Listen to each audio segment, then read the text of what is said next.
नमस्कार, आप देख रहे हैं राष्ट्र प्रथम और मैं हूं आपके साथ में शोभित पाठक। न्यूज रूम लाइव में सभी दर्शकों का बहुत बहुत स्वागत है। पिछले कुछ दिनों पहले हमने कार्रवाई देखी थी एनआईए की और उसमें ईडी की संलिप्तता थी और उनका साथ भी मिला था, और जिस तरीके से लगातार पीएफआई संगठन पर लगातार छापेमारी की गई थी और वहां पर कई लोगों को, जो संगठन से जुड़े हुए लोग थे, उनको हिरासत में भी लिया। अब गृह मंत्रालय ने पीएफआई को 5 साल के लिए बैन कर दिया है और टेरर लिंक के आरोप में आरआईएफ सहित 8 संगठनों पर भी एक्शन हुआ है। पॉपुलर फ्रंट ऑफ इंडिया को गृह मंत्रालय ने 5 साल के लिए देश में बैन किया है। देश में पिछले कई दिनों से पीएफआई के अलग अलग ठिकानों पर छापेमारी की जा रही थी और जिस दौरान अलग अलग राज्यों से 127 से अधिक पीएफआई के सदस्यों को भी गिरफ्तार किया गया था। इसके बाद आज गृह मंत्रालय ने नोटिफिकेशन जारी करके पीएफआई को गैर कानूनी संगठन घोषित करते हुए अगले 5 साल के लिए बैन कर दिया है। और छापेमारी के दौरान राष्ट्रीय जांच एजेंसी ने पीएफआई के उनके ठिकानों से उन्हें कई अहम सबूत भी मिले थे। इसी मुद्दे पर सीधे जुड़ेंगे हमारे नेशनल एडिटर मयूर जानी जी के साथ में और जानेंगे कि छापेमारी के बाद जिस तरीके से बैन किया गया है पीएफआई को, ये बहुत बड़ा कदम है और क्या कुछ जो है आगे की कार्रवाई हो सकती है एनआईए के द्वारा। देखिए, ये एक अपने आप में बहुत बड़ा फैसला है ये, जिसकी असर या प्रभाव हम आने वाले दिनों में अच्छी तरह से देख पाएंगे। इसको हम लोग नाप भी पाएंगे, will be able to measure this out. क्योंकि इनका ये कहना है, जो कहा गया वो ये है कि बहुत सारी आतंकी टेरर फंडिंग तो ये लोग शामिल है ही हैं, लेकिन जो जैसे शाहीन बाग का भी एक नाम बताया जाता है कि जो उस समय हिंसा हुई, आपको याद होगा ट्रंप उस समय दौरे पे आए थे, तो ये भी एक कहा जाता है कि अंतर्राष्ट्रीय स्तर पे जो हमारी छवि एक धूमिल करने की कोशिश जो है वो भी उस समय कर दी गई थी। और वो जो दंगे हुए थे दिल्ली में, उसमें पीएफआई का बहुत बड़ा रोल रहा था। गुजरात में या देश में कहीं और भी जो छुटपुट ये जो हिंसात्मक घटना होती है कौमी आधार पर, वहाँ भी कह रहे हैं कि पीएफआई का और इनके जो सभ्य हैं, उनके संगठन में जो जुड़े हुए लोग हैं, उनका एक बहुत बड़ा अहम रोल रहा है। और एक तरह से ये देश में ही बना हुआ एक संगठन जो देश में ही आतंक को फैलाने का और उसके द्वारा जो है ऐसी स्थितियां खड़ी करने का काम किया करता था, जिससे देश के अंदर भी नुकसान हो और देश की जो बाहर छवि है उस पर भी नुकसान हो, उसको भी नुकसान हो। तो इस कारणवश जो है 5 साल के लिए इसको प्रतिबंधित कर दिया गया है। अब हम देख रहे हैं कि बहुत सारे विरोध प्रदर्शन भी हो रहे हैं और कुछ लोगों को उकसाने की कोशिश की जा रही है कि भाई इस मामले में जो है रास्ते पे उतर आए और कुछ माहौल जो है देश का और ख़राब कर दिया जाए इस निर्णय को लेकर। पर जिस तरह से मुझे लगता है कि अब इस सुरक्षा एजेंसी और खास करके विशेष रूप से गृह मंत्रालय जो काम करता हुआ नज़र आ रहा है उसमें हमें, और एनआईए का भी बहुत बड़ा रोल है इसमें अभी, तो मुझे लगता है कि कंट्रोल चीज़ें जो हैं की जा रही है। मतलब ऐसी स्थिति उपस्थित हो, उसको रोका जा रहा है कि देश में तनाव बढ़े या दो समुदाय या दो धर्म के लोगों के बीच कोई ऐसी अनुचित बात हो जाए या ऐसी कुछ घटना हो जाए जिससे आने वाले समय में उसमें ज़्यादा हमको तकलीफ लोगों को महसूस करनी पड़े। इसको रोका जा रहा है। पर 5 साल का प्रतिबंध मुझे लगता है ये और शायद बढ़ सकता है। अभी ये 5 साल का है, पर जिस तरह से इसमें फिर आगे और संशोधन होगा और फिर जांच होगी एजेंसियों के हाथ में, अगर कुछ और चीज़ें गंभीर रूप से ऐसी हाथ में आई जिससे फिर ये लगे कि भाई 5 साल नहीं, इसको तो आजीवन प्रतिबंध उस पर लग जाना चाहिए, सिमी के साथ जो हुआ है, तो हो सकता है इसके साथ भी ये हो। पर मुझे लगता है कि देश के हित में है। ऐसी कोई भी संगठन हो, चाहे वो ये पीएफआई हो या कोई भी हो, उसको धर्म जात समुदाय से जोड़कर नहीं देखना चाहिए। अगर कोई भी संगठन या कोई भी व्यक्ति अगर अपने ही देश के खिलाफ कुछ काम करता हुआ नजर आ रहा है और उसके अगर आपको तथ्य, साक्ष्य और प्रूफ मिल रहे हैं, तो उसको तुरंत बंद कर देना चाहिए। उस गतिविधि को कैसे भी करके जो है जारी नहीं रहने देना चाहिए। और मुझे लगता है ये सही काम किया है और मुझे लगता है कि इसका बहुत ज़्यादा प्रभाव मुस्लिम समुदाय पर भी पड़ेगा, क्योंकि वो भी समझ रहे हैं कि जो लोग अगर देश के खिलाफ ही काम कर रहे हैं तो उनका साथ देने का क्या मतलब बनता है। वैसे भी जो है अंतर्राष्ट्रीय स्तर पर जो है इस्लाम की कट्टरवाद को लेकर वो बहुत अच्छे और बहुत, जिसको कहते हैं ना कि मतलब मुसलमानों में भी सब बुरे, मतलब ज़्यादातर लोग अच्छे हैं। कोई 5-7% लोग जो हैं वो जो काम करते हैं उनकी वजह से पूरा उनका जो कौम है वो उनका नाम खराब हो रहा है। और वो नाम यहाँ सिर्फ नहीं हो रहा है खराब, वो पूरी दुनिया में हो रहा है, कुछ जो फैनेटिक्स के उसकी वजह से। ठीक है, तो वो भी जो है चाहते हैं कि भाई इस तरह की जो छवि उनकी खराब देश में और देश के बाहर हो रही है उसको रोक दिया जाए। तो मुझे लगता है कि उनकी ओर से कोई इतना कोई ऐसा कड़ा रिएक्शन आएगा और हो सकता है जैसे अभी 5 साल है, शायद ये आजीवन प्रतिबंध के रूप में भी हो जाए, ये भी हो सकता है अभी। आपसे जानना चाहेंगे, देखिए शुरुआती अगर दिनों की बात करेंगे तो जिस तरीके से आतंकवाद के अगर बारे में बात करते हैं तो एक नाम निकल कर आता है आतंकवादी गतिविधियों का पिछले कुछ दिनों में, और फिर दूसरा नाम जुड़ता है इसमें खालिस्तानी संगठन का। वो भी देश में उनकी भी काफ़ी सक्रिय भूमिका रही और पिछले दिनों जो सिद्धू मूसेवाला की हत्या हुई उसके तार उससे जुड़ते हुए दिखे। और इसके बाद तुरंत ये भी कहा जा रहा है पीएफआई के द्वारा जो प्रधानमंत्री नरेंद्र मोदी की रैली होने वाली थी उसको लेकर उन पर टेरर अटैक का खतरा भी था और उसमें कहीं ना कहीं पीएफआई की संलिप्तता भी पाई गई। तो जिस तरीके से ये देश में एक संगठन बनता है और अंदरूनी जो है देश को खोखला करने की काम कर रहे हैं, इसको लेकर इन्हें फंडिंग की अगर आपसे जिक्र करेंगे कहां से होती है और इनका प्रारूप, इनके कौन कौन से मुखिया होते हैं और कनेक्शन पाकिस्तान से भी जोड़कर देखा जा रहा है, तो ये उनको वित्तीय सहायता कहां से मिलती है? इनको वित्तीय सहायता जो है वो ऐसे तत्वों से मिलती है जो चाहते हैं कि भारत में शांति न बने, शांति का खलेल होती रहे, भंग होता रहे और वातावरण जो है वो डिस्टेबलाइज रहे। वैसे जो तत्व हैं जो बहुत फैनेटिक्स हैं, कट्टरवादी हैं और उनकी जो है वो पता नहीं किस युग की है, और वो लोग चाहते हैं कि हिंदू और मुसलमानों के बीच में जो है इस देश में कभी शांति और सौहार्द की स्थापना ना हो और मुसलमानों को धार्मिक कट्टरता के जोर पर उनको बहकाया जाए, उनको उकसाया जाए और उनके द्वारा कुछ ऐसे काम, ऐसे कृत्य करवाए जाए जिससे देश में अशांति बनी रहे और दोनों कौम के बीच में एक तनाव हमेशा बना रहे और देश खोखला होता जा रहा है। उसमें हम कुछ नाम ले सकते हैं पर इसमें फिर क्या है कि अगर शोभित जी कुछ नाम लेंगे हम तो फिर हमको उसका साक्ष्य देना पड़ेगा क्योंकि बहुत बड़ा गंभीर मामला हो जाता है ये। तो साक्ष्य हमारे पास हाथ में नहीं है, जानकारियां हैं बिल्कुल, पर क्योंकि हम इतना कह के इसमें आगे नाम नहीं लेना चाहेंगे क्योंकि फिर आपको कोई अगर आपको डिफेमेशन कर देगा, पूछेगा कि साहब बताइए आपने हमारे खिलाफ बोला था, क्या साक्ष्य आपके पास? तो साक्ष्य नहीं है पर जानकारी बहुत सारी है। पर आप जानते हैं पत्रकारिता में बहुत सारी जानकारी होती है, उसके साक्ष्य नहीं होते हैं। जो ऑफ द रिकॉर्ड कहीं जाती बातें या कहीं सूत्रों से पता चलता है, जो वेरीफाइड तो होती है लेकिन उनके आपको प्रूफ नहीं होते। पर हम ये इतना जरूर करेंगे कि ऐसे तत्व जो देश के अंदर भी हैं और देश के बाहर भी हैं, तो वो लोग इस पूरी इस कोशिश में लगे हुए हैं। और कहाँ से? तो वही काला धन जिस पर हम संवाद में बात कर रहे थे, तो काला धन बहुत बड़ा जरिया है। और फिर जो क्लोन करेंसी जिसकी आप बात कर रहे थे, जो नकली करेंसी, फेक करेंसी है, वो भी बड़ी मात्रा में बाहर जो है वो छापी जाती है और यहाँ देश में उसको घुसाया जाता है। जिस तरह से ड्रग्स को घुसाने की कोशिश हम देख रहे हैं पिछले 1 साल से लगातार हो रही है, वैसे ही जो है जो फेक करेंसी है वो भी एक बहुत बड़ी एक आपत्ति है, विपदा है जिसको हम लोग इससे जूझ रहे हैं। तो वहीं से पैसा आता है और फिर आप देखते हैं कि फिर आगे आगे जिस तरह की गतिविधियां लोग करते हैं उसमें वो संलिप्त हो जाते हैं, फिर जिससे देश को नुकसान होता है। अंतिम सवाल मेरा इससे जुड़ा हुआ ये है सर कि पीएफआई को तो बैन कर दिया है और बात निकल कर ये सामने आ रही है कि 8 ऐसे संगठन को चिन्हित किया गया है जिनके खिलाफ भी कार्रवाई हो सकती है। उसमें एक नाम अभी जो है उजागर हुआ जिसका नाम RIF है।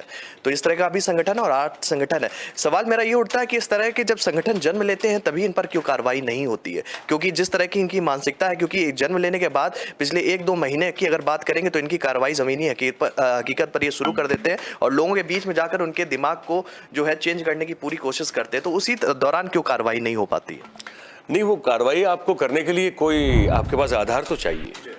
अब समझ लीजिए कि मैंने आपने मिलके कोई एक संगठन खोल दिया। अब इस देश में कोई भी संगठन खोलने की किसी को भी छूट है। आप जब कोई संस्था मतलब संगठन जो सामाजिक संगठन हो तो उसको आपको रजिस्टर्ड करवाना होता है, ठीक है, और रजिस्ट्री आपकी हो जाती है तो उसमें आपका मेमोरेंडम जाता है कि किन हेतुओं को लेकर आप इस संगठन को आप खड़ा करना चाहते हैं और चलाना चाहते हैं। तो इसमें अगर सोशल पॉइंट ऑफ व्यू से अगर आपके हेतु जो है, एजेंडाज जो है वो सही हो तो आपको संगठन खड़ा करने से कौन रोक सकता है? अब वो खड़ा करने के बाद फिर उससे विपरीत अगर आप कुछ काम एंटी सोशल करना शुरू कर दें तो फिर जब वो काम ऐसा करना शुरू करते हैं तभी तो आप जो है जांच एजेंसियों की नज़र में आते हैं और तभी फिर उस पर कार्रवाई होती है। संगठन तो कोई भी बना सकता है। संगठन बनाने में सामाजिक हेतुओं को लेकर, अच्छा काम करने को लेकर आप कोई जाए चैरिटी कमिश्नर में उसको दर्ज करवाए तो कोई मना नहीं करेगा आपको। तो वो संगठन बनाना किसी का भी हक है। तो जब वो उस हेतु के विपरीत काम करना शुरू करता है तभी तो उस पर कोई कार्रवाई हो सकती है, उससे पहले कैसे हो सकती है? तो यही कारण है कि शुरू होता है तो तुरंत क्यों नहीं होती है, तो इसलिए नहीं होती है। जी। बहुत बहुत धन्यवाद सर इस खबर पर हमारे साथ जुड़ने के लिए। तो निश्चित तौर पर पीएफआई के द्वारा कई कार्रवाई की जा रही है, पीएफआई पर एनआईए के द्वारा कार्रवाई की जा रही है और 8 संगठनों को चिन्हित किया गया है जिस पर भी कार्रवाई आगे हो सकती है। इस खबर पर भी हम आगे जो है कभी चर्चा करेंगे। बढ़ते हैं दूसरी खबर की तरफ, क्योंकि दूसरी खबर भी काफ़ी ज़रूरी है और पिछले कल से हम इस खबर पर लगातार नज़र बनाए हुए हैं और दर्शकों के सामने इस खबर से जुड़े हुए संवाद को और खबरों के जो नए मोड़ है उनको लेकर सामने आते रहे हैं। बढ़ते हैं दूसरी खबर की तरफ कि गहलोत पर गिरेगी गाज या पायलट को पहनाया जाएगा ताज, ये सबसे बड़ा मुद्दा भी है और ये सबसे बड़ा सवाल भी है। अब सोनिया गांधी के पाले में गेंद पहुंच चुकी है और जिस तरीके से बात की जा रही थी कि राजस्थान की जो राजनीति है उसमें लगातार गतिरोध बरकरार है और उसके चलते कल सचिन पायलट दिल्ली आ गए। हालांकि उनकी तरफ से एक बयान जारी किया गया था, उन्होंने कहा कि जो राजनीतिक घटनाक्रम है इससे जोड़कर मेरा ये दौरा देखा ना जाए, लेकिन जो इशारे हैं, जो तथ्य हैं, वो पूरे घटनाक्रम में जो है सचिन पायलट की भूमिका को भी उजागर कर रहे हैं। और अब एक बात ये निकल कर आ रही है कि अशोक गहलोत भी दिल्ली में सोनिया गांधी से मुलाकात कर सकते हैं, आज या कल में जो है वो पहुंच सकते हैं। मुलाकात करने के पहले राष्ट्रीय अध्यक्ष पद के लिए जब उन्होंने नामांकन करने की उनकी बात कही गई थी तब उनका जिक्र किया गया था कि उन्होंने सोनिया गांधी से उस दौरान मुलाकात भी की थी। और अब फिर से जो राजस्थान में कांग्रेस के अंदर जो भीतरी घमासान मचा हुआ है, इसको लेकर अशोक गहलोत की भी जो है भूमिका, मतलब कि सोनिया गांधी से जिस तरीके से उनका जो आपसी कनेक्शन बताया जा रहा है, जिस तरीके से वो सोनिया गांधी के बहुत ही खासम खास है, उसको लेकर भी वो मुलाकात कर सकते हैं। तो क्या कुछ और अपडेट है हम जानेंगे हमारे साथी सहयोगी तुषार से। तुषार, क्या कुछ अपडेट है इस खबर को लेकर? बिल्कुल शोभित जी, जिस तरह से हम देख रहे हैं कि कांग्रेस के भीतर अध्यक्ष पद को लेकर लगातार घमासान जारी है। जिस तरह से आप देख रहे हैं कि इसको लेकर जो सचिन पायलट हैं वो दिल्ली भी आ चुके हैं और ऐसा अनुमान लगाया जा रहा है कि 2 दिन के बाद अशोक गहलोत भी दिल्ली आ सकते हैं। इस बात की संभावना जताई जा रही है। आपको बता दूं, एक जानकारी और सामने निकल के आ रही है कि जैसा आपने शुरुआत में बताया था कि अशोक गहलोत पर गिर सकती है गाज और सचिन पायलट को पहनाया जा सकता है ताज। सीधे तौर पर इस पर यह सबसे बड़ा सवाल इस समय खड़ा हो गया है, क्योंकि सोनिया गांधी जो है, जो उनके पाले में अब गेंद है, क्योंकि जो राजस्थान में बगावत का दौर लगातार जारी था उसको लेकर जो गेंद है उनके पाले में नजर आ रही है। अब साफ तौर पर यह भी जानकारी निकल के सामने आ रही है, क्योंकि जो बगावत हुई है उसे लेकर सोनिया गांधी अशोक गहलोत से नाराज चल रही है, इस तरह की जानकारी मिल रही है। और एक जानकारी और सामने निकल कर आ रही है कि जो सीएम भूपेश हैं, उन्होंने जो ये रेस है अध्यक्ष पद की, उन्होंने अपने आप को इससे हटा लिया है। तो अब देखने वाली बात ये होगी कि अशोक गहलोत पर गाज गिरती है या नहीं। जी चलिए, बहुत बहुत धन्यवाद इस खबर पर हमारे साथ जुड़ने के लिए। तो कह सकते हैं जिस तरह से तुषार ने अपडेट की कि सीएम भूपेश बघेल का एक बयान भी आया था, इशारों में कहा था कि जो राजनीतिक अंतर्कलह है, उनसे जब सवाल पूछा गया मीडिया कर्मियों के द्वारा तो उन्होंने कहा कि इस पर मैं भी अभी कोई भी टिप्पणी करना काफ़ी जल्दबाजी होगा। इसी खबर पर हम जुड़ेंगे हमारे नेशनल एडिटर मयूर जानी जी के साथ में। तो लगातार कह सकते हैं कि राजस्थान कांग्रेस में हुई बगावत के बाद जैसा कि तुषार ने बोला कि सोनिया गांधी का निर्णय काफ़ी कुछ मान्य होगा। इस पूरे विवाद को लेकर प्रभारी अजय माकन और पर्यवेक्षक मल्लिकार्जुन खड़गे ने सोनिया गांधी को रिपोर्ट भी सौंप दी है, जिसके बाद उनके फैसले का इंतजार किया जा रहा है। इसी मुद्दे पर सीधे जुड़ेंगे नेशनल एडिटर मयूर जानी जी के पास में। सर, आपसे जानना चाहते हैं कि सचिन पायलट कल दिल्ली पहुंच चुके हैं और बात की जा रही है कि अशोक गहलोत भी जो है सोनिया गांधी से मुलाकात कर सकते हैं। हालांकि सीएम भूपेश बघेल का बयान आया, उन्होंने कहा कि अभी इस मामले पे मैं कोई भी टिप्पणी करना नहीं चाहूंगा क्योंकि काफी जल्दबाजी होगी। तो क्या कुछ कहेंगे इस दौरे को लेकर और उनके बयान को लेकर? नहीं, भूपेश बघेल को तो वैसे भी टिप्पणी नहीं करनी चाहिए ना, वो तो उनका मामला है ही नहीं। वो तो उनका प्रदेश अलग है, इनका प्रदेश अलग है। और अभी वो उस स्थिति में तो नहीं है कि जैसे कमलनाथ को बुलाया गया था कि आप चाहिए उसमें कुछ मध्यस्थी कीजिए, उस स्तर पर अभी भूपेश, जैसे कुछ दिन पहले हमारी बात हो रही थी ना, भूपेश बघेल उस स्तर पर भी नहीं पहुंचे हैं। वो पहली बार अभी मुख्यमंत्री बने हैं और उन सबसे बहुत जूनियर व्यक्ति हैं पार्टी में, तो उनके बयान अच्छा है कि वो बयान नहीं दे रहे, क्योंकि उनको नहीं भी देना चाहिए। और अब जहाँ तक सचिन पायलट साहब पहुँचे हैं अभी यहाँ पे दिल्ली, तो कुछ लोग ये कह रहे हैं कि भाई वो तो ये कहने के लिए पहुँचे कि मैं कितनी बार अपमान सहन करूँगा, कुछ लोग ये कह रहे हैं। अब कुछ लोग हमको ये बता रहे हैं कि नहीं, ऐसा नहीं है। उनकी जो मुलाकात बिन बुलाए हुई थी भाई राहुल गांधी से, जब पदयात्रा जो शुरुआत हुई थी वहाँ पहुँच गए थे वो, ठीक है, और वहाँ वो दिग्विजय सिंह से मिले थे, ठीक है। वो उनके फोटो बहुत सारे अभी वायरल हो रहे हैं वहाँ पे सोशल मीडिया पे। तो कल जैसे हम वानखेड़े साहब से बात कर रहे थे, वो बहुत बढ़िया उन्होंने पॉइंट बताया था, हमने उसके बाद और थोड़ी जानकारी पाने की कोशिश की, हमको वो एंगल बड़ा सही लग रहा है। हम आज चाहते थे कि अनिल शर्मा जी जो हैं वो राजस्थान के वरिष्ठ पत्रकार हैं, वो जुड़े हमारे साथ न्यूज़ रूम में, पर उनको माता जी की तबीयत को लेकर वो अस्पताल में है तो जुड़ नहीं पा रहे हैं अभी। हो सकता है शायद दोपहर के बाद कभी हम एक विशेष कार्यक्रम उनके साथ करें राजस्थान की अभी की स्थिति को लेकर। उनसे भी मेरी बात हो रही थी, तो वो भी इस एंगल को पूरा जस्टिफाई कर रहे हैं। वो कह रहे हैं कि बात बहुत सही है, सचिन पायलट के मन में फिर से जो है मुख्यमंत्री बनने का भूत जगाया अगर किसी ने है तो वो दिग्विजय सिंह ने जगाया है, ठीक है। और उनको कहा, जब वो गए राहुल गांधी के पास तो उन्होंने कहा कि सर अब तो मौका दीजिए, अब तो अशोक जी को आप बनाने जा रहे हैं। तो बताया जा रहा है कि राहुल गांधी ने उनको पूछा कि क्या आपके पास विधायकों का बहुमत है आपके समर्थन में, तो सचिन पायलट ने धड़ से हाँ बोल दिया कि अरे सर सभी का है, कोई प्रॉब्लम ही नहीं है। तो राहुल गांधी अगर सबका है तो फिर वो बैठक बुलाई जाएगी, सबको पूछा जाएगा।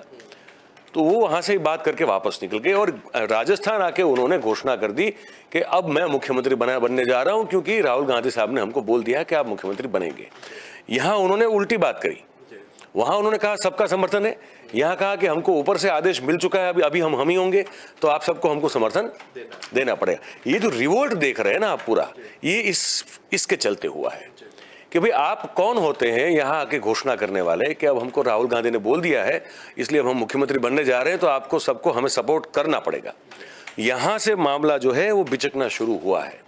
और इसकी बात जब पता चली अशोक गहलोत को तो बड़ी मैच्योरिटी से उन्होंने कहा कि ये बचकाना बातें हैं, इस पर किसी को रिएक्शन देने की जरूरत नहीं है, ये कह के उन्होंने टाल दिया। और उसके बाद फिर से उन्होंने जो कोशिश की राहुल गांधी से बात करने की, मिलने की, और कहा कि अगर आप बने, आप सभी प्रदेश कमेटी जो है वो चाहती है कि आप बने, तो मैं भी चाहूंगा कि आप बने, तो आप ही दायित्व का स्वीकार कर ले, और मुझे कोई पद की वो लालसा नहीं है, लेकिन आप काम करते रहे तो हम आपके साथ हैं। तो राहुल गांधी ने कहा कि नहीं भाई, नॉन गांधी ही इस बार बनेगा, हम पार्टी का काम करते रहेंगे लेकिन हम अध्यक्ष नहीं बनेंगे, और आपको जिम्मेदारी हम देना चाहते हैं, देखिए आपको तकलीफ क्या है। तो उन्होंने एक बात बताने की कोशिश की कि देखिए वहाँ ये सब हो रहा है। तो राहुल गांधी ने कहा कि वो तो विधायक नक्की करेंगे, डिसाइड करेंगे ना, आप क्यों चिंता कर रहे हैं? अगर आप कह रहे हैं कि आपके समर्थन में है तो फिर आप जो कहेंगे वही होगा, तो उसमें तो कोई आपत्ति है नहीं। तो ये सब चर्चा हुई है। उसके बाद जब भी वापस आए और वो राहुल जी जो है वो कर रहे हैं पदयात्रा, तो मतलब बिल्कुल कटे हुए हैं। यहाँ सोनिया जी की तबीयत ठीक रहती नहीं है और प्रियंका गांधी के साथ ये जमावड़ा इनका हो गया है। तो हमको लगता है कि प्रियंका गांधी शायद इन सब में मैच्योर है, लेकिन अब लगता है कि नहीं, वहाँ भी जो है वो उस राजनीतिक बुद्धि का अभाव तो वहाँ भी बहुत ज़्यादा लगता है हमको, क्योंकि ये सब लोगों ने घेरा है इसको।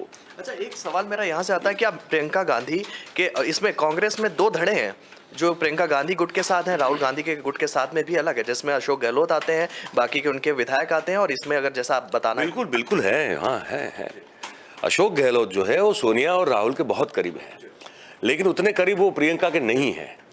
और ये दिग्विजय सिंह, सचिन पायलट, विशेष रूप से सचिन पायलट, अजय माकन, ये सब जो है वो प्रियंका जी के करीब है। तो इन्होंने देखा मौका कि अब ताड़ लेते हैं इसको, ये पदयात्रा में जुटे हुए हैं। सोनिया जी तबीयत के चलते बहुत ज़्यादा अभी रुचि दिखा नहीं रही है, तो इतने एक्सेसिबल भी नहीं है। तो प्रियंका जी को उन्होंने घेर लिया और कहा कि देखिए वहाँ तो अशोक जी को बना ही रहे हैं हम लोग अध्यक्ष, तो फिर क्यों सचिन जी को न बनाया जाए, तो फिर वो सब संभल जाएगा, बैलेंस हो जाएगा।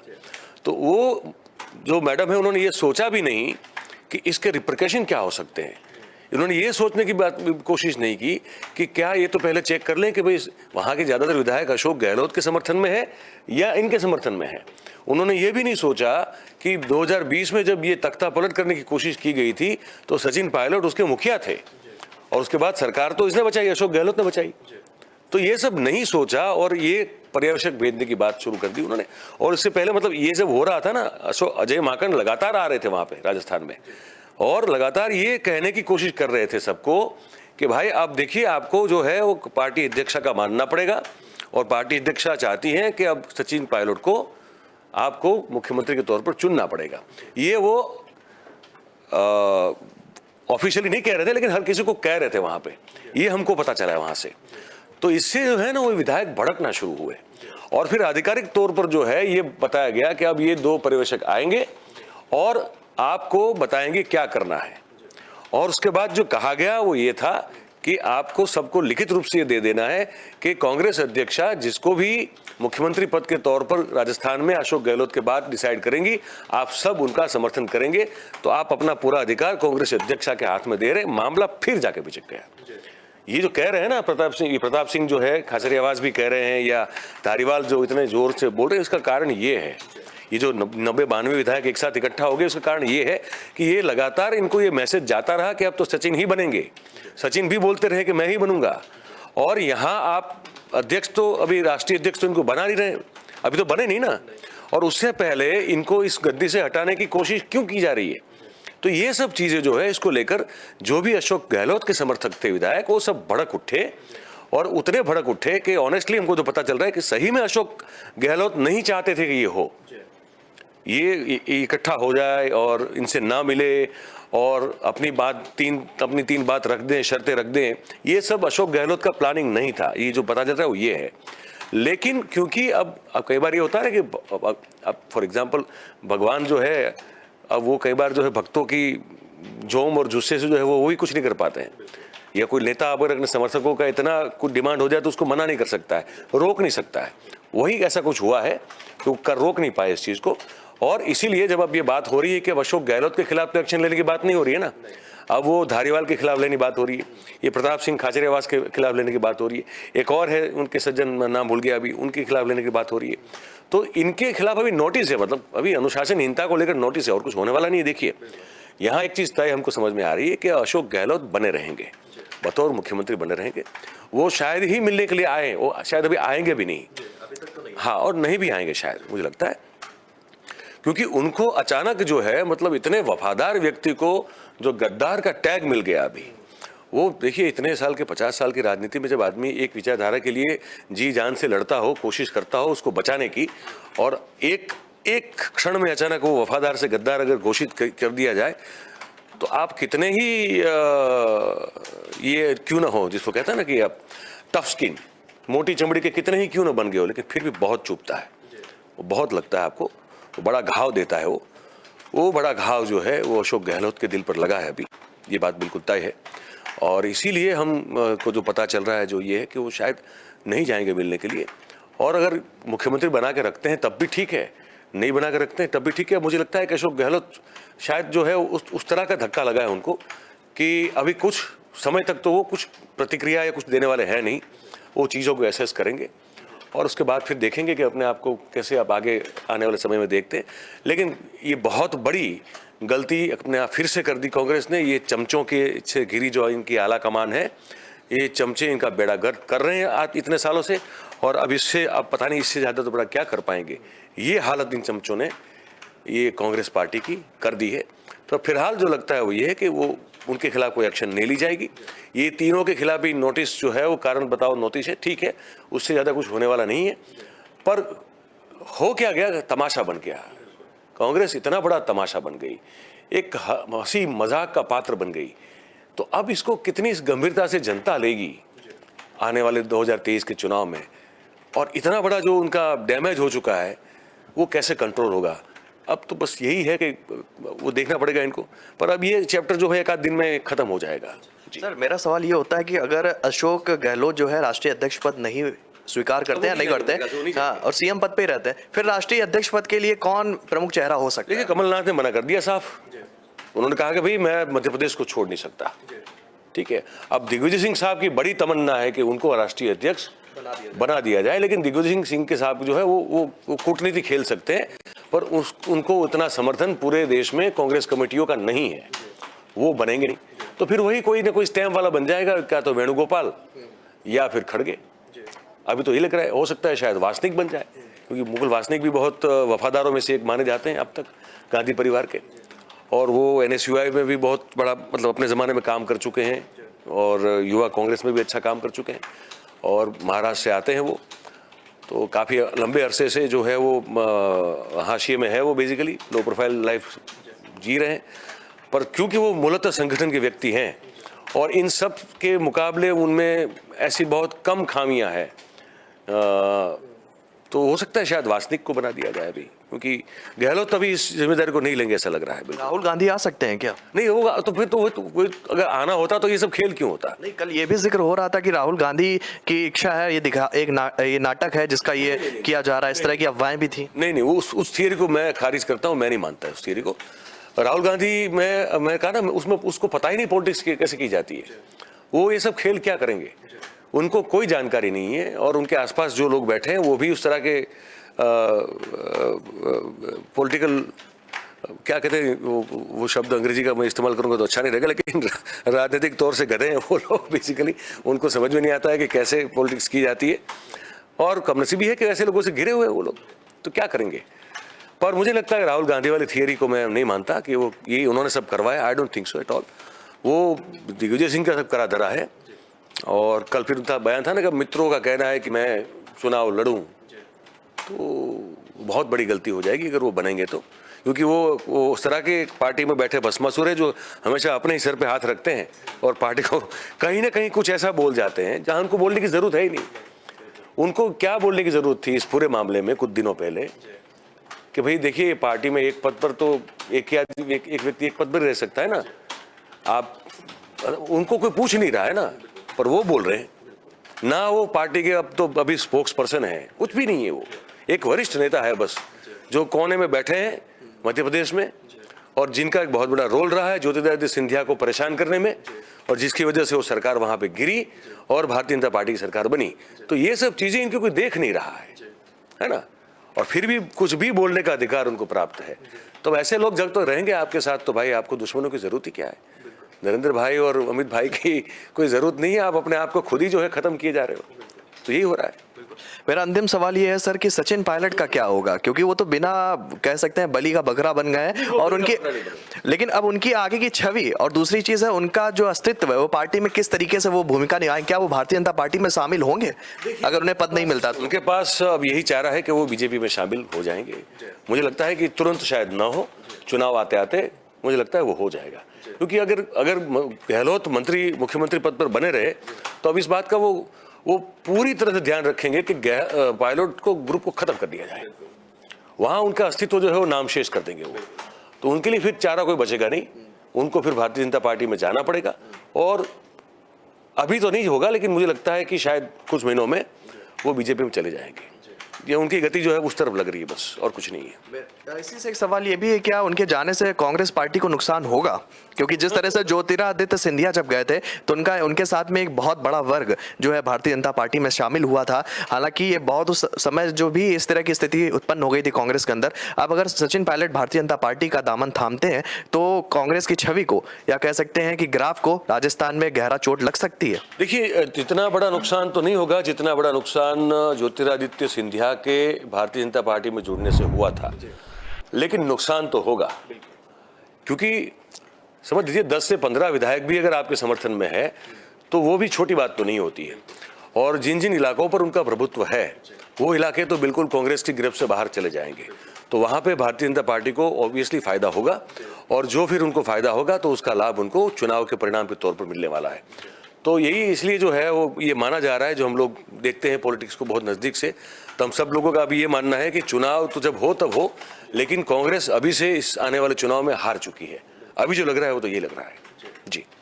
तो कह सकते हैं कि जो ये पूरी तरीके से समीकरण बन रहा है उसमें कांग्रेस, क्योंकि राजस्थान में कांग्रेस का अपने अलग गढ़ रहा है और काफी समय से जो है अशोक गहलोत ने कांग्रेस को संभाल रखा था, तो आपको लग रहा है कि जो आने वाला चुनाव हो रहा है इसमें, जैसे कि अशोक वानखेड़े साहब ने कल बात की थी कि वो अब भारतीय जनता पार्टी उस पर बहुमत बना सकती है और कहीं ना कहीं कांग्रेस के हाथ से ये राज्य फिसल सकता है? हाँ, तो लग सकता है। बिल्कुल बिल्कुल बिल्कुल ये संभावना पूरी है अभी, क्योंकि वो एक मॉरल डाउन हो गया ना आपका, एज ए पार्टी आपका मॉरल डाउन हो गया। आप जब लोगों के बीच में जाओगे तो आपने भले ही 5 साल में कितने भी अच्छे काम क्यों ना कर लियो, आपके साथ ये सवाल पूछा जाएगा भाई आप खुद अपने आप को जोड़ के रख पा रहे हो क्या?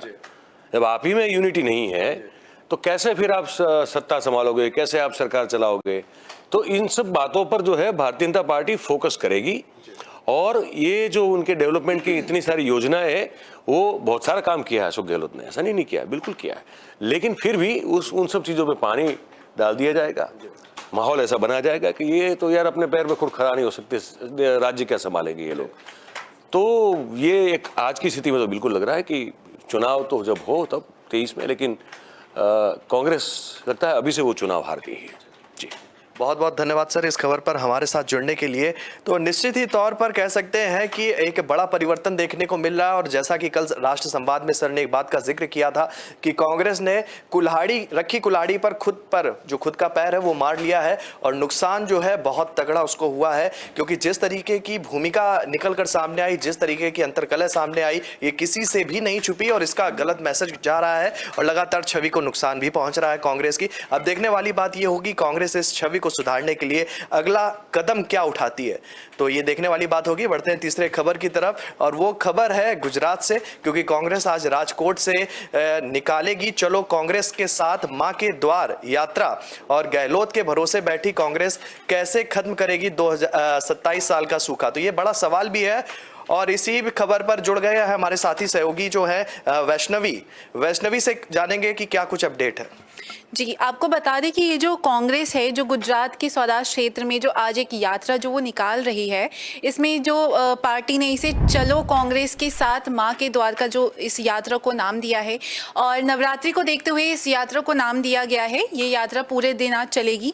इसकी शुरुआत जो है वो राजकोट शहर से शुरू हुई, जो कि जूनागढ़ जिले के सिदरसर गठीला के यात्रा के बाद जो है वो खत्म हो जाएगी। अब इसमें कांग्रेस का ये मानना निकल कर आ रहा है कि इस यात्रा का जो प्रभाव है वो सौराष्ट्र क्षेत्र के करीब 525 सीटों पर पड़ेगा। तो ये जो यात्रा है वो फिलहाल आज सुबह 8 बजे से निकाली गई, और इस यात्रा की जो स्वागत है वो मंदिर ट्रस्ट के अध्यक्ष जो है पटेल वो करेंगे राजकोट में 500 वाहनों के साथ। चलिए, बहुत बहुत धन्यवाद वैष्णवी। तो वैष्णवी ने जानकारी दी है कि उन्होंने एक जिक्र किया है कि इस यात्रा के द्वारा जो है 25 सीटों पर जो है उनका प्रभाव पड़ेगा। क्या प्रभाव पड़ेगा, इसी खबर पर सीधे जुड़ेंगे हमारे साथी वरिष्ठ सहयोगी हैं जिगर पांड्या जी। जिगर पांड्या जी, आपसे जानना चाहते हैं कि जो यात्रा निकाली जा रही है गुजरात में, एक तरफ राजस्थान में घमासान मचा है जिसका व्यापक असर पूरे देश में देखने को मिल रहा है, वहीं पर कांग्रेस जो है अपने अस्तित्व को बचाने के लिए लगातार गुजरात में भी प्रयास कर रही है, क्या कुछ कहेंगे इस यात्रा को लेकर?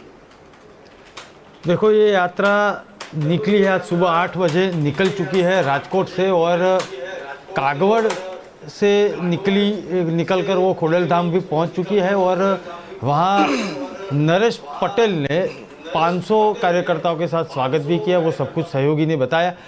बात वो है कि गुजरात में इस साल में के अंत में जो चुनाव होने जा रहे हैं, सवाल सबसे बड़ा है कि क्या कांग्रेस गुजरात की सत्ता के करीब है, या 2 दशक से जो गायब रही हुई है उसमें कुछ कर पाएगी।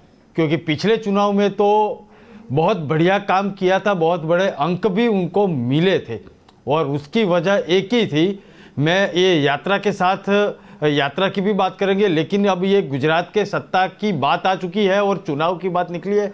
तो एक बात मैं याद करना चाहूँगा, जो राजस्थान में फिलहाल घमासान मचा हुआ है जिनके नाम से, और मयूर भाई ने भी बहुत विस्तार से अभी बताया, लेकिन अशोक गहलोत जी का एक बहुत बड़ा जादू जो था वो राजस्थान में कितना दिखेगा वो तो आने वाले दिनों की बात है। लेकिन 2017 में गुजरात में देखने को मिला था, और जो सत्ता के लगभग कांग्रेस करीब पहुंच चुकाने का जो एक महत्वपूर्ण योगदान था वो अशोक गहलोत का था। अब इस बार उसका क्या प्रभाव पड़ेगा वो तो आने वाले दिनों में हम देखेंगे। लेकिन फिलहाल कांग्रेस ने आज से, मतलब कि नवरात्रि के दौरान, ये एक समझो कि इसके पहले कहीं पे कांग्रेस नज़र नहीं आ रही थी, क्योंकि आम आदमी पार्टी पिछले 6 महीने से लगातार काम कर रही है ग्राउंड लेवल पे चुनाव के मद्देनज़र, और भारतीय जनता पार्टी तो 24/7 चुनाव मोड में रहती है। लेकिन कांग्रेस पिछली बार जब राहुल गांधी अहमदाबाद में आए थे 1 महीने पहले, इसी महीने में आए थे शुरुआत में, और महीना अब तो ख़त्म होने को आया है, उसके बीच में कोई बड़ा नेता आया नहीं है। बीच में एक बार अशोक गहलोत आ चुके थे और उन्होंने बहुत अच्छे काम जो राजस्थान में किए हैं उसी तौर पर राजस्थान मॉडल यहाँ पे दिखाने की कोशिश की थी। फिलहाल पिछले 2 दिन से तो ये राजस्थान मॉडल की गुजरात में हवा निकल चुकी है, और लोगों को बहुत मज़े ले रहे हैं कि राजस्थान तो संभाल नहीं पाए, गुजरात में अब क्या करिश्मा दिखाएंगे। इसी बीच आज से जब कांग्रेस की ये जो एक यात्रा निकली है माता के दरबार में पहुंचने की, क्योंकि नवरात्रि और गुजरात दोनों का एक इतिहास है, एक विरासत भी है। ऐसा कहा जाए कि नवरात्रि जो है वो गुजरात, और गुजरात उसी से जाना जाता है। उसी में कांग्रेस ने अब ये नवरात्रि से शुभ मुहूर्त कर ही लिया है, तो आने वाले दिनों में उसका प्रभाव क्या होगा, 25 सीटों को वो प्रभाव करेंगी, ऐसा दावा कांग्रेस के बड़े बड़े नेताओं के है। लेकिन आने वाले दिनों में अब देखेंगे कि वो दावा कितना सफल होता है, क्योंकि इस बार आसान नहीं है तीनों पार्टी के लिए। भारतीय जनता पार्टी है, उसको भी वहाँ मेहनत करनी पड़ेगी, क्योंकि बाहर से आई हुई आम आदमी पार्टी नहीं सही है, लेकिन एक टक्कर दे रही है। तो अब कांग्रेस का जो एक खेमा है वो बोल रहा है कि हम इस बार कुछ कमाल कर देंगे, 300 यूनिट मुफ्त बिजली दे देंगे, 3000 अंग्रेजी मीडियम स्कूल खोलने का दावा कर रहे हैं। ये पूरी बात, और एलपीजी की भी बात कर रहे हैं, 10 लाख युवाओं को रोजगार देंगे, ये सब बात कर रहे हैं। लेकिन सौराष्ट्र में कांग्रेस का जो एक नारा चल रहा है फिलहाल तो, कि चलो कांग्रेस के साथ माँ के द्वार, वो आज से शुरू हो चुका है। लेकिन उसका चुनावी जो माहौल बना हुआ है उसमें कैसे वो काम करेगा वो तो आने वाले दिनों में हम देखेंगे। 125 से अधिक सीटों के साथ सरकार बनाएगी, ऐसा जगदीश ठाकुर का भी कहना है और दावा है। एक तरफ भारतीय जनता पार्टी का जो दावा था कि हम 150 प्लस सीट लाएंगे, वो फिलहाल तो CR पाटिल जो है वो सरकार बनाने तक पहुंच चुके हैं। पहले दावा कर रहे थे कि 150 प्लस हम लाएंगे, फिलहाल तो हम सरकार बनाएंगे। ऐसी बात धीरे धीरे सुर उठने लगे हैं भारतीय जनता पार्टी में भी। अब कांग्रेस का दावा 125 का है और आम आदमी पार्टी तो बोल रही है कि इस बार सरकार हम बनाने जा रहे हैं। तो अब सरकार बनाने जा रहे हैं, तीनों पार्टी का दावा है। किसकी सरकार बनेगी वो तो चुनाव के जो परिणाम आएंगे उसके बाद हम देखेंगे। लेकिन कांग्रेस का जो एक गढ़, एक बार एक जमाने में कांग्रेस सत्ता पे थी, उसके बाद 2 दशकों से गायब है। तो शोभित इतना तय है कि इस बार आम आदमी पार्टी की एंट्री से कांग्रेस को मेहनत करनी पड़ेगी, क्योंकि कांग्रेस में बहुत सारी कांग्रेस है, वो भी हम बहुत बार बोल चुके हैं, बहुत बार समझा चुके हैं। जी देखिए, एक बात निकल कर आ रही, जिस तरीके से राजस्थान में घटनाक्रम चल रहा है उसका जो असर कह सकते हैं वो हर प्रदेश के हर राज्यों में पहुंच रहा है। और जनता भी देख रही कि कांग्रेस में किस तरीके से अंदरूनी कलह के चलते जो है पार्टी लगातार कमज़ोर होती जा रही है।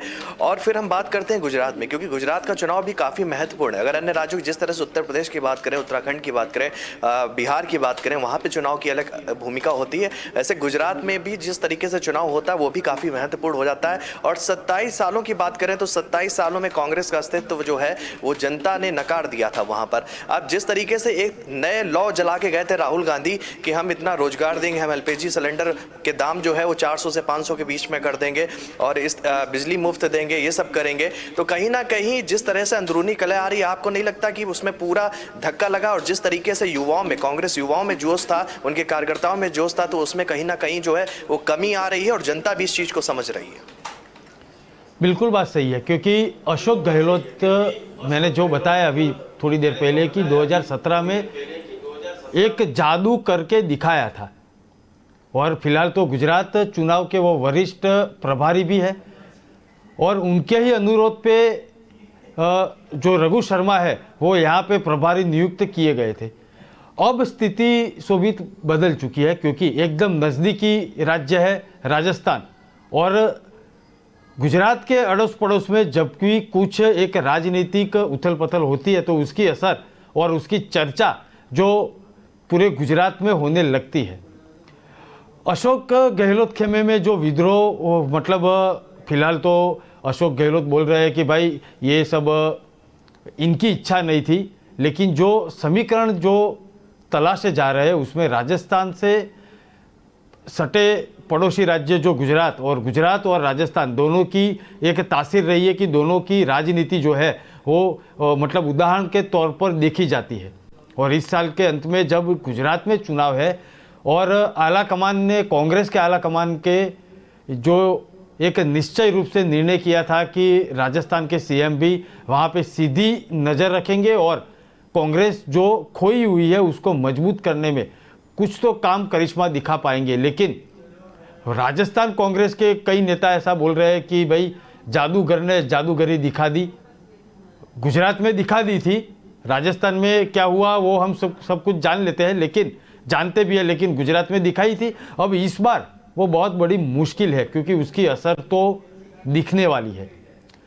दिखेगी कैसे वो मैं बताऊंगा आपको कि भारतीय जनता पार्टी जो है वो इस मुद्दे का राजस्थान में फिलहाल तो लाभ ले या ना ले, लेकिन गुजरात के आने वाले चुनाव में बहुत जोर शोर से पब्लिक के बीच में ले जाएंगे। क्योंकि जो कांग्रेस संभाल नहीं पाते हैं, जैसे मयूर भाई ने भी बताया कि जो अपना खुद घर संभाल नहीं पाते हैं वो दूसरे का या कैसे वो अपनी सत्ता बना पाएंगे।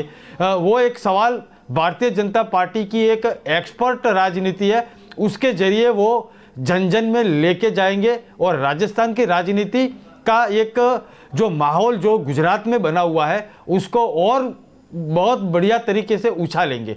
अब देखो राजस्थान में अपनी सरकार जो बीजेपी इस समय बना पाए या ना बना पाए, लेकिन गुजरात की सरकार बनाने के लिए इस मुद्दे को वो बखूबी निभाएंगे और ले जाएंगे प्रजा के बीच में। जी जी, मेरा एक सवाल ये भी है कि जैसे अगर बात करते हैं भारतीय जनता पार्टी की, आपने जिक्र किया था कि जब शुरुआती उनका उद्बोधन होता था तो वो पूर्ण बहुमत की सरकार बता रहे थे, फिर उसके बाद धीरे धीरे उनकी सीटों में लगातार उन्हीं के नेताओं के द्वारा ये कहा गया कि 125, फिर कह दिया कि हम सरकार बनाएंगे, अब यहाँ तक आ गए कि हम सरकार बना लेंगे, वो कैसे भी बनाए वो, और पूर्ण बहुमत और इस तरह की जो बयानबाजी थी वो बिल्कुल साइडलाइन होती गई। अब ऐसे में कल एक हमने गुजरात की राजनीति का चित्र देखा जिसमें CR पाटिल हैं, प्रदेश अध्यक्ष हैं भारतीय जनता पार्टी के गुजरात के, उन्होंने अपने कार्यकर्ताओं को नसीहत दे डाली। उन्होंने कहा कि आप सभी को समूहवाद से बचना होगा, समूहवाद का एक उन्होंने शब्द प्रयोग किया। तो आपको लगता है, क्योंकि आप गुजरात की पृष्ठभूमि से जुड़े हुए हैं और गुजरात की राजनीति को काफी लंबे अरसे से जो है वो देख रहे हैं, आपको लगता है कि कहीं ना कहीं अब गुजरात के अंदर भारतीय जनता पार्टी के जो कार्यकर्ता हैं, जो उनके नेता हैं, जो उनके ब्लॉक स्तर का नेता है, उनके अंदर समूहवाद यानी कि गुटबाजी भी तेज हो रही, जिसको उन्होंने बचने की नसीहत दे डाली है? देखो भारतीय जनता पार्टी एक ऐसी पार्टी है, गुजरात नहीं पूरे देश की हम बात कर लेते हैं तो वहाँ पे शिस्त सबसे ऊपर है। समझो कि गुटबाजी जो कांग्रेस में है वैसी गुटबाजी अगर होगी अंदरूनी तौर पे, फिर भी वो सपाटी पे नहीं आएगी। एक दूसरे पे बयानबाजी कभी वो लोग आज की तारीख में भी करते नहीं है। भले ही कुछ विचार से वो सहमत नहीं है एक दूसरे नेताओं के साथ, लेकिन शिस्त जो है वो उनके जो एक संस्कार जो है वो पहले से, जब पार्टी के अंदर कोई भी नेता हो कार्यकर्ता हो उसको पहले से ही ये समझा दिया जाता है कि भाई शिस्त वो सबसे ऊपर है और आला कमान जो रहता है उसकी ही बात माननी पड़ेगी। और बहुत बड़े नेताओं ने, देखो एक उदाहरण के तौर पे मैं बोल दूंगा कि 12 बजे तक कोई एक कार्यक्रम में, धार्मिक कार्यक्रम में रूपाणी सरकार थी और 1-1:30 बजे तक तो या दोपहर तक तो वो सरकार गिर चुकी थी, हटा दिया गया था और दूसरे मुख्यमंत्री के तौर पे भूपेंद्र पटेल बिठा दिए गए थे शाम तक, दूसरे दिन तक। तो ये जो निर्णय है आला कमान अगर लेती है और जब ये निर्णय ले सकती है तब भी विरोध के सुर नहीं उठे थे, तो ये आपसी सुर की जो गुटबाजी की बात है वो भारतीय जनता पार्टी में अगर है फिर भी सपाटी पे नहीं जो है वो संबोधन दे रहे हैं, सीधे जुड़ेंगे उन्हीं के साथ में। रत्न लता जी को भावभीनी श्रद्धांजलि देता हूं। मैं प्रभु श्री राम से कामना करता हूं उनके जीवन का जो लाभ हमें मिला वही लाभ उनके सूरों के जरिए आने वाली पीढ़ियों को भी मिलता रहे। साथियों,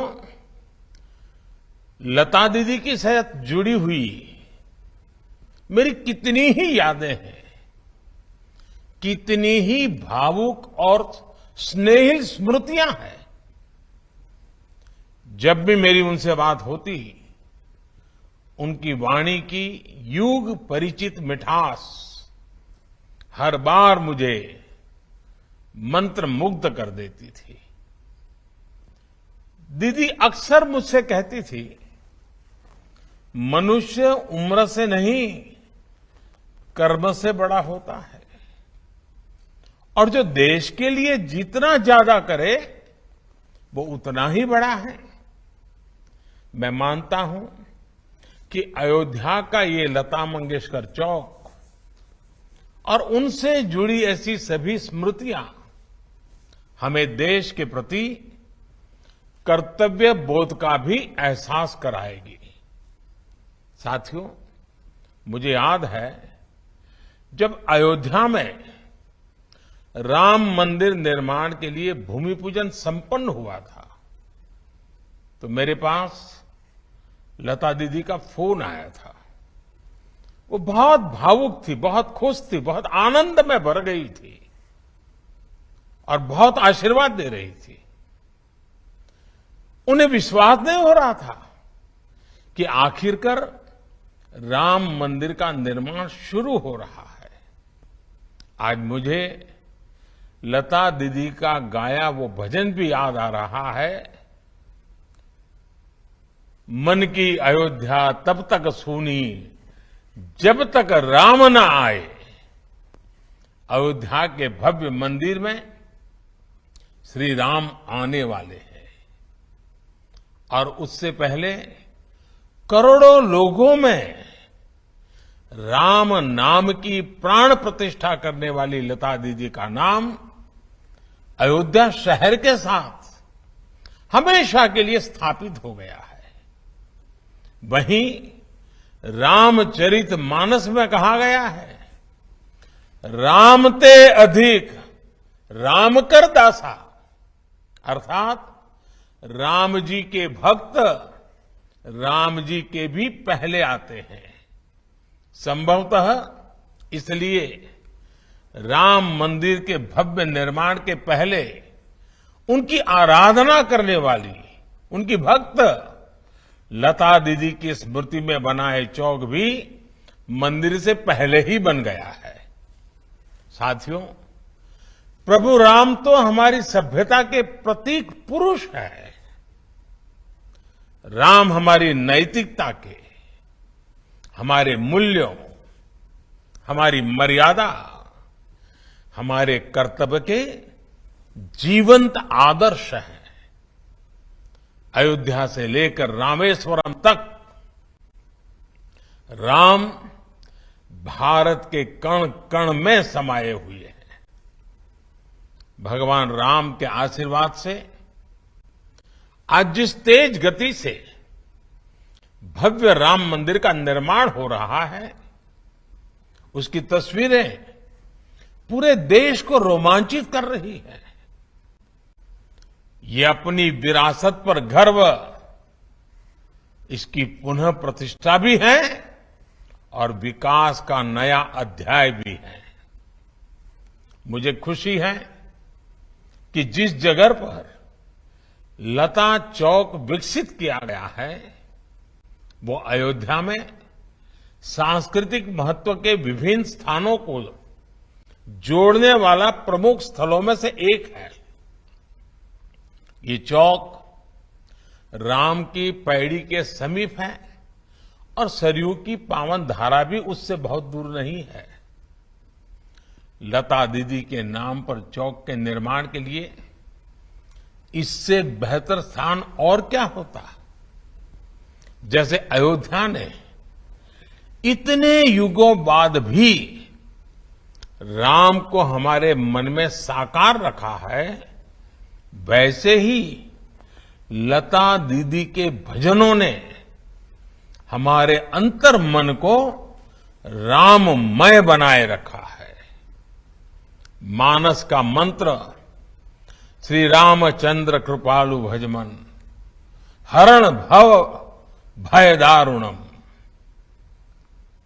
या फिर मीराबाई का पायो जी मैंने राम रतन धन पायो।